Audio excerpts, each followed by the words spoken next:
You see a few mountains in the background there, way off in the background. Yeah. And we'll be driving through here later on. You see some of this farmland over here on the right. All gone green again. The last year, you look out here, all the dams have been dry, and it's been incredibly dry. A lot of shires, a lot of areas have all been drought declared. The drought reached the coast last year for most of the year. A lot of these places, towns, are all being drought declared. There's a town about west of here, about 3 hours west. They've been trucking water in for the last 3 or 4 months. It's about $900,000 a month. 40 trucks a day, just to keep the town alive. And there's a couple of towns in the same boat. And recent rain has just topped things up a little bit. We're still waiting.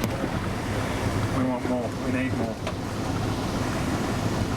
And you go west, further west, west, there's still places that haven't had rain for 5 or 6 years. But you know, the season's changed. Early 2020, early days.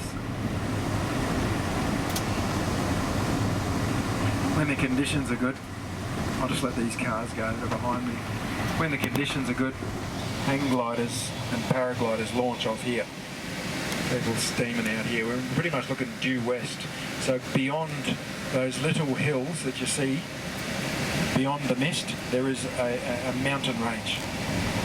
And there's only a few sections of the Great Dividing Range that are mountainous. But it could be the barrier if you want to listen to country music or get into some old-fashioned Australian poetry. It often talks about crossing the Great Dividing Range and into the outback. Eh?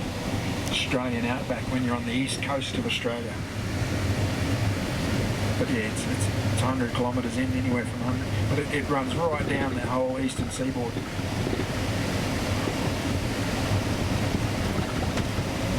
Often is a barrier for weather too, you know. Things will build and deplete around the Great Divide and they won't travel any further inland. What inland Australia is dependent on is the monsoon in the tropics, forming tropical cyclones, which then dissipate into a low, and then they travel down through inland parts of the continent. That's what we're very much reliant on. If we have a good year, wet years, that's when the land becomes productive and we can start growing all the silly things like cotton, rice, sheep, cattle, everything goes off. Boom times for our primary industries. But